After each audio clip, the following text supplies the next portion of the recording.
Ya, sekarang kita ada di mana? Ada di toko kayu Marga Jaya. Oke. Teman-teman, dalam kesempatan kali ini, dalam video ini, kita akan bersama melihat bagaimana proses pengeringan kayu di toko kayu Marga Jaya yang terletak di kota Yogyakarta. Penasaran kan? Langsung saja cek video ini lebih lanjut.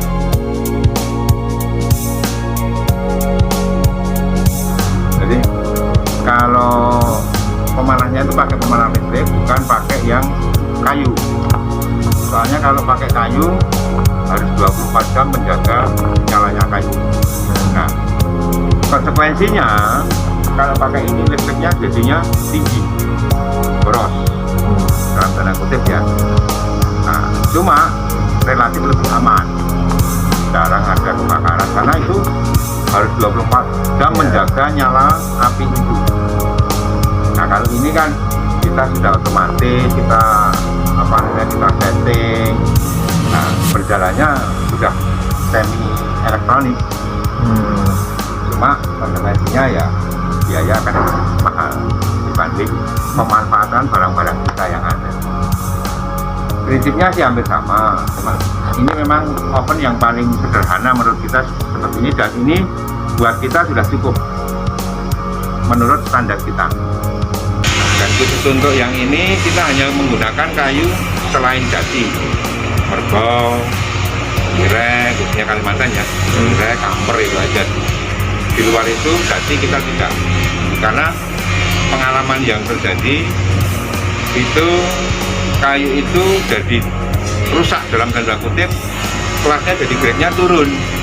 Kalau yang jati, Khusus jati kita tidak menggunakan oven ini, kita hanya pakai pengeringan alami. sinar matahari berarti ya? Ya, kita keringkan secara alami pakai kekuatan matahari.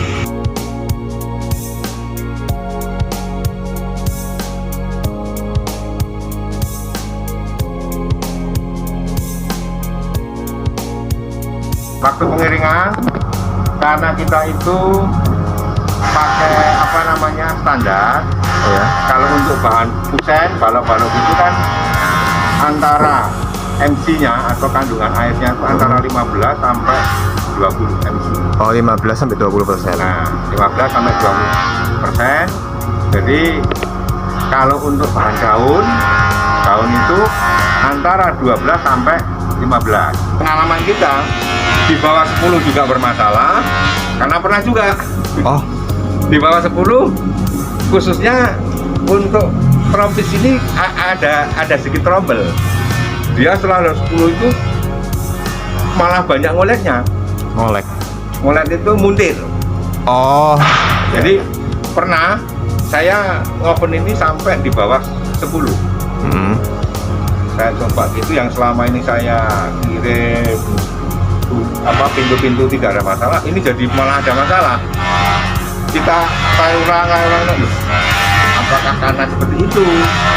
Kita balik lagi ke 12-15, sampai sekarang tidak ada masalah. Berarti kita tidak berani di bawah 10, kecuali kalau itu mau ekspor. Oh, kalau ekspor kan Ekspor itu di bawah semakin rendah semakin kecil, bagus. semakin tidak ada masalah, karena di sana kan dingin tapi kering. Iya. Di sini kan Lembab. keringan tetap tidak sampai di bawah itu kan, panas sekali kalau di Iya. untuk di luar negeri ya. Beda karena di sini ini tropis. Karena begitu saya mengeluarkan ini dari oven sini, saya keluarkan lah umpamanya MC 13. Ini untuk bahan daun ya yang kita bicarakan. Itu setelah kita keluarkan kira-kira 3-4 hari, dia naik dengan sendirinya. Dia akan naik menjadi kadang-kadang jadi 15, 16. Karena apa? Udara ini kan lembab nih. Lembab, ya. Dia nyerap lagi. Oh, Tapi itu aman. Amannya karena dia sudah pernah ke titik seperti itu. Jadi nantinya kalau ada perubahan suhu, dia ibaratnya sudah terlatih di Iya. itu. Jadi kemungkinan untuk muntir kecil. Oh, Fungsinya di oven atau tidak, kalau menurut pengalaman saya itu hanya kayu itu sudah dibiasakan atau sudah pernah ke titik MC Yang di 15, 12 itu, jadi perubahan di sini aman. Oh. Kalau belum di oven, kadang masih MC-nya 30, 40. Nah itu yang saat dia nanti mulai kering, nah ini yang bikin kayu itu muntir, mulet. Nah, seperti itulah. Berarti untuk mencapai MC tadi yang 15-20 sama 12-15 itu biasanya berapa lama ya waktunya? Nah, kalau tempat saya ini standar antara 1 bulan atau 30 hari sampai 1,5 bulan atau 45 hari. Tergantung nanti kita biasanya sebulan lebih seminggu kita akan cek. Oh sudah cukup, MC-nya cukup. Itu juga pengaruh juga apa ya datang kondisinya kayu ini. Kondisi kayunya ini sudah cukup kering gelondong dalam artian gitu, dia akan lebih cepat. Tapi kalau masih puasa gitu ya bisa 1,5 bulan. Oh iya. Ya kalau secara waktu antara 1 bulan sampai 1,5 bulan sampai 1,5 bulan untuk sama-sama yang kusem sama yang daun itu ya? Ya itu supaya standar kita.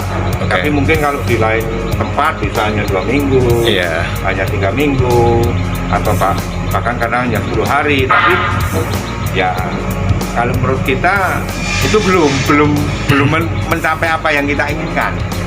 Karena kita juga dulu pernah nyoba, kita terlalu full, kita nyoba ke orang lain, kita coba cek itu 2 minggu, tapi kenyataannya malah jadi masalah. Kita bedakan antara punya kita dengan kita yang ke orang lain, bermasalah malah.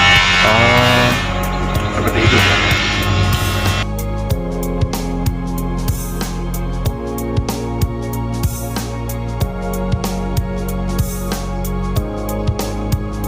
Oven ke dalam itu kelas 1 grade-nya setelah dia keluarkan malah dia jadi turun grade-nya karena keluar bedak-bedak yang tak sampaikan itu tadi.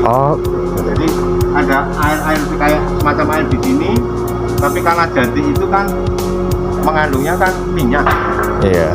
Jadi apa yang ada di sini kan kandungannya kan pakai mungkin kalau di jenis ini kan silosis ya, bukan deposit yang kayak main kan beda-beda. Kan mengandungnya minyak. Nah minyak itu kayak nembelong itu sampai ke bagian sini, jadi kita malah grade kita jadi turun. Makanya kita hanya jemur seperti ini supaya tidak bisa tidak merubah kualitasnya atau grade kayunya ini. Kira-kira. Jadi kalau hujan langsung dipindahin ya Pak? Enggak, malah ini kalau kita hujan biarin aja. Memang dibutuhkan kena panas, dikasih hujan itu atau dikasih air supaya dia semacam menarik kandungan air yang di dalam itu, supaya dia bisa lebih cepat keluar. Malah kadang kalau panas kenceng itu kita semprot air. Oh jadi mungkin sistemnya sama kayak kalau di pengeringan KD kan ada uapnya gitu ya. Nah salah satunya ini gitu juga. Cuma kadang-kadang ya tidak selalu seperti itu gitu. Memang hanya kita itu aja lah. Jadi kayak yang penting nanti ada alat kita dikomen ulang untuk ngetes itu kapasitas MC-nya berapa. Jadi kayak tadi malam hujan ya dibiarin aja ya? Ya aja, cuma terus terang jadinya jadi kusem. Ini kan sudah merugikan, padahal cuma baru sehari. Beda dengan ini kan. Nah ini kan kalau mulai kayak ya kan, walaupun itu nanti setelah kita pasang itu dia akan kembali lagi ke warna aslinya.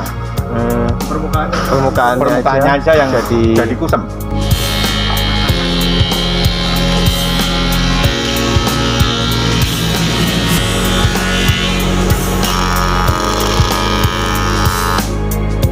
Nah, itu tadi adalah seluk-beluk proses pengeringan di toko kayu Marga Jaya yang kami amati. Pastinya teman-teman penonton sekarang sudah lebih memahami apa itu pengeringan kayu dan bagaimana prosesnya berjalan. Meskipun di setiap toko atau di setiap PT atau CV yang memproduksi kayu mungkin prosesnya ada perbedaan, namun kurang lebih demikianlah prosesnya. Oke, untuk video ini hanya itu saja yang ingin kami bagikan. Terima kasih telah menonton dan sampai jumpa lain waktu.